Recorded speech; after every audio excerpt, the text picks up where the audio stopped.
Assalamualaikum warahmatullahi wabarakatuh. Halo sahabat-sahabat semuanya, jumpa lagi kita di Ekonomika Channel. Pada video kali ini kita akan melanjutkan pembahasan soal-soal OSNP Ekonomi tahun 2021. Bagi teman-teman yang baru bergabung dengan channel ini, jangan lupa like, subscribe, dan tulis komennya di kolom komentar. Dan juga perlu disampaikan jika nanti dalam pembahasan ada miskonsepsi atau mungkin ada jawaban yang berbeda dengan teman-teman semuanya, boleh diketik di kolom komentar. Oke, langsung saja kita lanjutkan soal OSNP Ekonomi tahun 2021, soal nomor 24. Which of this curve is the competitive firm short run supply curve? Jadi di soal nomor 24 ini yang ditanyakan adalah yang mana kurva supply, yang mana kurva penawaran pasar persaingan sempurna dalam jangka pendek. Sebagaimana kita ketahui terlebih dahulu bahwa kurva dalam pasar persaingan sempurna berbentuk horizontal, di mana MR sama dengan AR sama dengan D sama dengan P. Nah, kemudian di sini ada kurva ATC atau AC dan juga ada kurva AVC.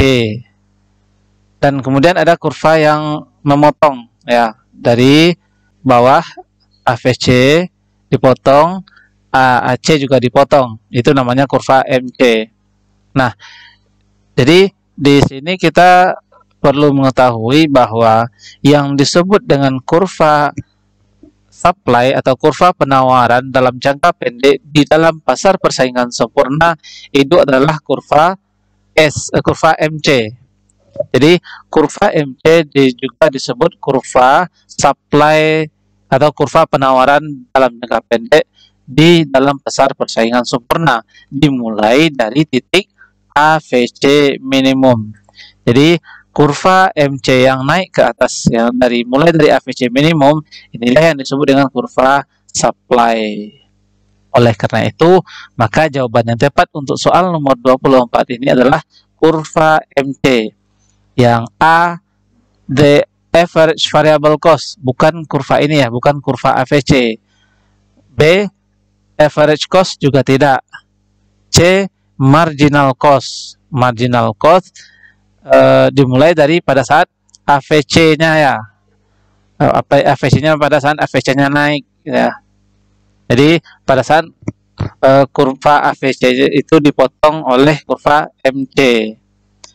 Berarti ini benar yang C. Yang D kurva MC, ya memang kurva MC, tetapi tidak seluruh kurva MC, hanya pada saat dimulai dari AVC minimum. Maka nomor 24 jawabannya adalah yang C. Nomor 25, Anda akan membeli saham yang diperdagangkan di Bursa Efek Indonesia atau BEI melalui perantara ya.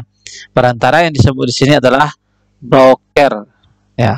Dalam hal ini bisa berupa komisioner, mungkin juga bisa berupa agen begitu ya. Yang jadi perantara dalam perdagangan di Bursa Efek Indonesia atau pasar saham.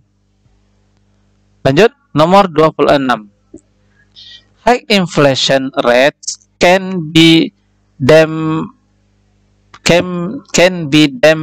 by, among others, controlling money supply. The institution that hold an authority to do so is. Jadi katanya di sini bahwa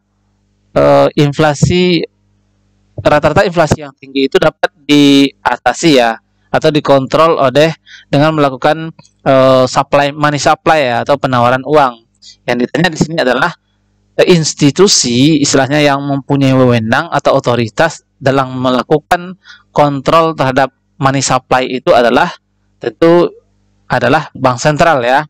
Dalam hal ini kalau di Indonesia adalah Bank Indonesia. Jadi nomor 26 ini jawabannya adalah yang A atau bank sentral. Next, soal nomor 27. The variable of the vertical and horizontal axis of the of the aggregate demand and supply graph system are: A. Price level, the value of money. B. The value of money, price level. C. Price level, real output. D. Employment, the inflation rate. E. Real output, employment. Nah, katanya di sini bahwa variabel ya, posisi yang vertikal atau dan posisi horizontal dalam kurva permintaan maupun kurva penawaran menggambarkan apa. Jadi maksudnya adalah posisi vertikal dan posisi horizontal dalam kurva permintaan maupun kurva penawaran itu apa gitu. Nah, kita akan lihat dulu bagaimana bentuk kurva permintaan maupun kurva penawaran. Yang pertama adalah kurva agregat demand ya. Jadi kurva agregat demand sebagaimana kita ketahui, permintaan itu adalah sejumlah barang yang ingin dibeli oleh konsumen pada berbagai tingkat harga. Jadi variabelnya itu adalah jumlah barang yang ingin dibeli atau Q dan price atau harga jual barang tersebut. Ini di dalam kurva permintaan. Jadi ada harga, ada jumlah barang. Di penawaran atau aggregate supply juga seperti itu, karena jumlah supply itu merupakan sejumlah barang yang ingin dibeli, yang ingin dijual oleh seorang produsen pada berbagai tingkat harga. Jadi ada jumlah barang, ada harga barang. Jadi kita simpulkan di sini bahwa posisi horizontal maupun posisi vertikal dalam kurva permintaan dan kurva penawaran adalah harga dan jumlah barang. Maka jawaban yang lebih tepat di soal nomor 27 ini adalah yang C. Price level and real output. Next, soal nomor 28. Perusahaan perseroan terbuka atau PT TBK mengumumkan akan membagi laba perusahaan dalam bentuk ya. Jadi istilahnya laba perusahaan yang dibagikan untuk pemilik modal itu dinamakan dengan istilah dividen ya. Dividen. Kalau prive itu ada dalam perusahaan jasa, itu pengambilan uang perusahaan oleh pribadi pemilik ya. Pemilik mengambil uang perusahaan untuk kepentingan pribadinya. Kalau saham, ya saham itu tanda kepemilikan, modal dan kemudian ada obligasi ya, atau dengan bahasa lain adalah surat tanda utang. Maka nomor 28 itu jawabannya adalah yang D, dividen. Nomor 29. Manakah di antara hal-hal di bawah ini yang menyebabkan kegagalan pasar? Terutama dalam kaitannya dengan masalah eksternalitas negatif. Jadi di soal nomor 29 ini ditanyakan penyebab kegagalan pasar. Artinya apa kegagalan pasar?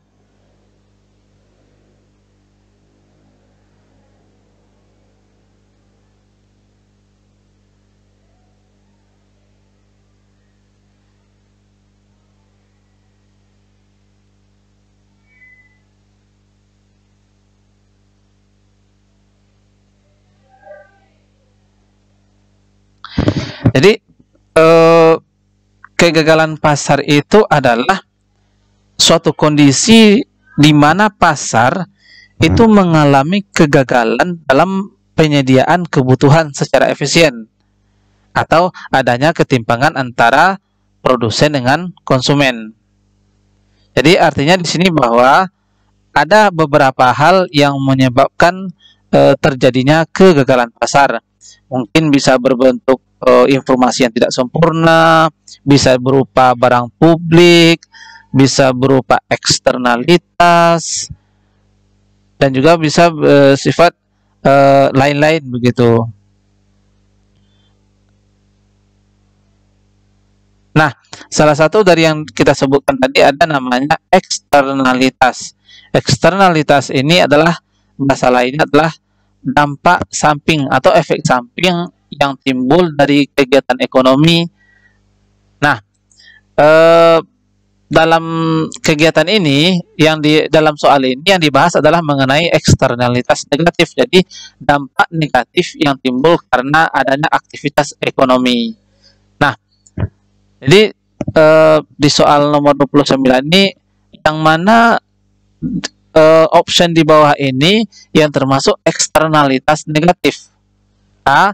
Polusi yang disebabkan oleh salah satu pabrik yang didirikan di suatu kota.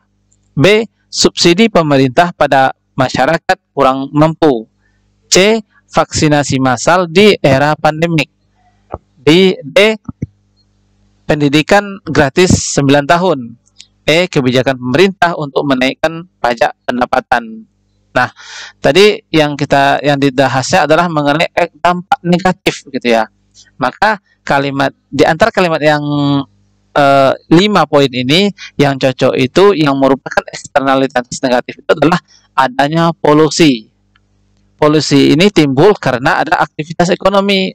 Yang mana aktivitas ekonomi itu mendirikan pabrik. Jadi efek didirikannya pabrik muncullah polusi. Jadi ini adalah salah satu contoh eksternalitas negatif. Maka jawabannya adalah yang A. Next, nomor 30. Buku karang Adam Smith yang terbit pada tahun 1776 dan kemudian dijadikan sebagai penanda kelahiran ilmu ekonomi. Berjudul, jadi judul buku Adam Smith pada tahun 1776 itu, sehingga dengan buku itu maka muncullah atau lahirlah yang disebut dengan istilah ilmu ekonomi. Maka jawaban yang tepat itu adalah yang E. An Inquiry into Nature and Cause of the World of Nation. Atau ada juga menyebut namanya The World of Nation, tapi nama lengkapnya adalah yang E yang panjang begitu. Kalau untuk Das Kapital itu karangan dari Karl Marx dan yang D itu General Theory of Employment, Interest and Money, itu karangan dari John Maynard Keynes. Oke, itu dulu pertemuan kita pada video kali ini. Kita sambung lagi pada video berikutnya. Jangan lupa dan jangan sampai ketinggalan. Terima kasih telah menonton video ini. Jangan lupa like, subscribe, dan juga komen di kolom komentarnya ya. Terima kasih. Assalamualaikum warahmatullahi wabarakatuh.